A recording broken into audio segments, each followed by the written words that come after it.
College में गर्मियों की छुट्टियां होने पर राधिका और रोहन अपने दोस्त मनोज और शिल्पा के साथ परिवार के पुराने फार्म हाउस पर घूमने जाने का प्लान बनाते हैं। गाइस, तुम दोनों को वो फार्म हाउस बहुत पसंद आएगा। बचपन से ही वो मेरी और रोहन की सबसे पसंदीदा जगह रही है। पर मैंने तो इतने सालों में तुम्हारे मुंह से कभी फार्म हाउस का नाम तक नहीं सुना। बचपन में फार्म हाउस जाते थे, लेकिन फिर अचानक सबने वहां जाना बंद कर दिया और वजह कभी किसी ने बताई नहीं। पर अब हम चारों मिलकर वहां धमाल करेंगे। इसी तरह बातें करते कुछ घंटों का सफर तय कर चारों शहर से दूर ऊंची पहाड़ी पर बने राधिका और रोहन के फैमिली फार्म हाउस पर पहुंच जाते हैं। वाह यार, ये तो बड़ा ही सुंदर है। पूरा घूमोगे तो और अच्छा लगेगा, लेकिन उससे पहले सब फ्रेशन अप हो जाओ, फिर साइट सीइंग के लिए जाएंगे। राधिका और रोहन अपने अपने कमरे में चले जाते हैं, लेकिन मनोज और शिल्पा घर में घूमने लगते हैं, जहां शिल्पा की टक्कर हॉल के बीचों बीच रखी एक पुरानी लकड़ी की कुर्सी से होती है। लग गई रे माता, इस कुर्सी को बीच में किसने रखा हुआ है? अरे तेरे स्वागत के लिए भूत ने रखा होगा। तुझे बहुत हंसी आ रही है। जब खुद टकराएगा तो पता चलेगा। हाँ ठीक है, पर अभी तो तू इसे साइड में रख दे। शिल्पा कुर्सी को एक कोने में रख देती है और वो दोनों भी अपने कमरे में चले जाते हैं, जिसकी थोड़ी देर बाद चारों बाहर घूमने निकल जाते हैं। इसी तरह रात हो जाती है। फार्म हाउस में वापस आकर वे लोग सीधा सोने चले जाते हैं। आधी रात को मनोज की नींद खुलती है। बड़ी तेज प्यास लगी है, पानी साथ लेकर सोना चाहिए था। अब रसोई तक जाना पड़ेगा। मनोज आंखें मलते हुए कमरे से हॉल में आता है और अचानक रास्ते में रखी कुर्सी से टकराकर जमीन पर गिर जाता है। अरे मर गया रे दादा। शिल्पा सही बोल रही थी, बड़ी तेज लगती है ये कुर्सी तो, और इसे दोबारा बीच में किसने रखा? मनोज एक बार फिर उस लकड़ी की कुर्सी को कोने में रख पानी पीकर कमरे में चला जाता है। अगली सुबह जैसे ही चारों की नींद खुलती है तो उन्हें अपने बेड के पास साइड टेबल पर चाय का कप रखा मिलता है, जिसे देख वो खुशी खुशी चाय पीकर तैयार होकर कुछ देर बाद हॉल में मिलते हैं। थैंक यू यार राधिका, मुझे नहीं पता था कि तू इतनी अच्छी चाय बनाती है। वैसे मुझे उस बेड टी की बहुत जरूरत थी। ये और चाय, अरे इसे तो पानी तक उबालना नहीं आता। मतलब तूने हमारे लिए चाय बनाई क्या दोस्त?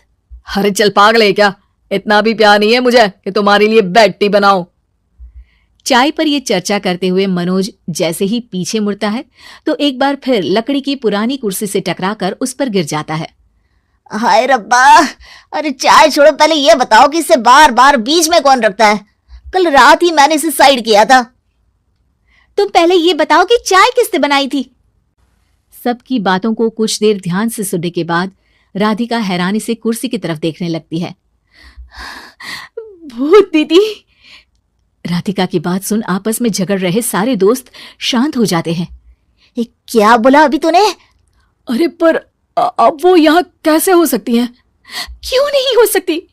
हमने यहाँ आना छोड़ा था, पर उन्होंने तो घर नहीं छोड़ा ना। और याद करो, ऐसे बेड के पास कप रखना और कुर्सी को कमरे के बीच में रखना, ये सब वही तो करती थी। ये तुम दोनों किसकी बात कर रहे हो? अरे जो भी हो, कुछ अच्छा तो बिल्कुल नहीं लगता। अब देखो, डरने की कोई जरूरत नहीं है।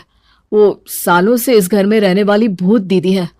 वो बचपन से ही हमारे यहाँ आने पर एक बड़ी बहन की तरह हम दोनों का ख्याल रखती हैं। ओए, पगला गया है क्या? शिल्पा, मुझे यहाँ नहीं रहना, तू भी मेरे साथ ही चल। ये दोनों तो पागल हो गए हैं। जहां मनोज डर से वापस जाने की बात कर रहा होता है, वहीं शिल्पा अपने फोन में बिजी होती है। क्या तुम्हें यहाँ की सिचुएशन समझ में नहीं आ रही जो फोन में लगी हो? जिसे जो करना है करो, मैं तो जा रहा हूँ। मनोज हड़बड़ाहट में अपने कमरे की तरफ जाता है, जिसके साथ राधिका और मोहन भी उसे रोकने के लिए पीछे पीछे जाते हैं, लेकिन शिल्पा वो तो अभी भी फोन में लगी रहती है। कुछ देर बाद जब वो तीनों दोबारा हॉल में वापस आते हैं तो शिल्पा को सबके पैक्ड बैग्स के साथ देखकर हैरान रह जाते हैं। ये सब क्या है शिल्पा? यहाँ हम इसे समझा रहे हैं और तुम हमारे बैग्स भी पैक कर कर लेकर आई। अरे आखिर में फोन से बाहर निकलकर कुछ किया तो सही इसने। दोस्तों देखो, कल से हम यहाँ हैं। भूत दीदी ने कुछ किया नहीं ना? फिर डर क्यों रहे हो? 4 दिन और रुकोगे तो पता चलेगा कि क्या होगा। मतलब?